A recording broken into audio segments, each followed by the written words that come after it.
இந்த வீடியோவில் ஒரு டெக்ஸ்ட் கொடுத்தா அந்த டெக்ஸ்ட்டை எப்படி பிரித்து பைனரியாக மாற்றி ஒரு மாடல் யூஸ் பண்ணிக்குதுன்றத அடிப்படையாக பார்ப்போம். இப்போ ஸ்க்ரீனில் பார்க்குறீங்க, கேட் சேஸ் த ரேட், அதுதான் டெக்ஸ்ட்டு. அதை வந்து டோக்கனைசர்னு ஒரு அல்காரத்துக்கு இன்புட்டாக கொடுப்போம், மாடல் கொடுக்கும். அது டோக்கனைசர் என்ன பண்ணுன்னா, இப்போ இமேஜில் கொடுத்துருக்குற மாதிரி கேட்டு சிஹெச்ஏஎஸ் இடி த ரேட் டாட்னு பிரித்து ஒவ்வொரு வார்த்தைக்கும் ஒரு டோக்கன் ஐடி ரேண்டமாக கொடுக்கும். என்னன்னா, இது டெக்னிக்கலாக 4 வார்த்தைகள் கொண்டது ஒரு டோக்கன் வச்சா கூட இது எப்படி பிரிக்கிறதுன்றத வந்து அந்த மீனிங்க்கு ஏற்ற மாதிரி அந்த டோக்கனைசர் பிரிக்கும். அது டோக்கனைசர் டிசைட் பண்ணுறது. இப்போ கேட்டுக்கு 1 3 4 5 6 இருக்கு இல்லையா, சிஹெச்ஏஎஸ்க்கு வந்து 8923, இடிக்கு 231. அது ஏன் சிஹெச்ஏஎஸ் இடின்னு மாறி இருக்குன்னா, சிஹெச்ஏஎஸ் ஒரு காமன் வேர்டு, ஆனால் இடின்றது பாஸ்டன்ஸ்ல வருது.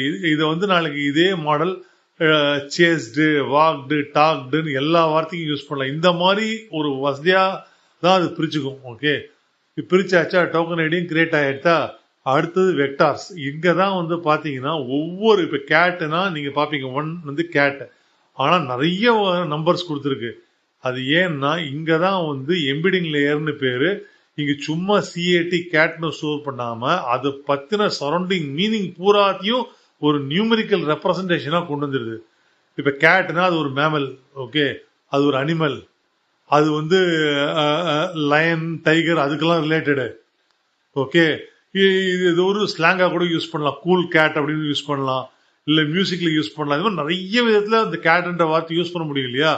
எந்தெந்த முறையிலலாம் யூஸ் பண்ண முடியுமோ அத்தனை முறையோட அந்த ஒரு நியூமரிக்கல் வெயிட்டேஜ், அந்த நம்பரை வந்து இது வந்து இந்த வெக்டார்ல ஸ்டோர் பண்ணும். எவ்வளோனா, ஒரு வெக்டார்ல ஒரு 1 கேட்னா அந்த ஒரு வெக்டார்ல 4096 நம்பர் ஸ்டோர் ஆகும். ஸோ அடுத்த வாட்டி மாடல் கேட்ன்ற வார்த்தையை பிக்கப் பண்ணிட்டு அந்த இது வந்து அந்த ரெப்ரசன்டேஷன் டோக்கன்ல வந்ததுன்னா அதுக்கு இத்தனை மீனிங்கும் கிடைக்கும். இதை வச்சுதான் ப்ராபபிலிட்டி பேஸ் பண்ணி அடுத்த வார்த்தை என்ன வரும், அடுத்த வார்த்தை என்ன வரும், அடுத்த வார்த்தை என்ன வரும்னு அது மாடல் யூஸ் பண்றது. இப்படிதான் மாடல் வந்து உங்களுக்கு வந்து அடுத்த லெவல் டெக்ஸ்ட்டை ஜென்ரேட் பண்ணி கொடுக்கறது. இது உங்களுக்கு கேட்கறதுக்கு ரொம்ப சிம்பிளா இருக்கலாம், ஆனா இது ஃபவுண்டேஷனல் கான்செப்ட். இதை புரிஞ்சுக்கிட்டீங்கன்னா உங்களுக்கு ஒரு மாடல் எப்படி வேலை பார்க்குதுன்னு புரிய வரும். நன்றி.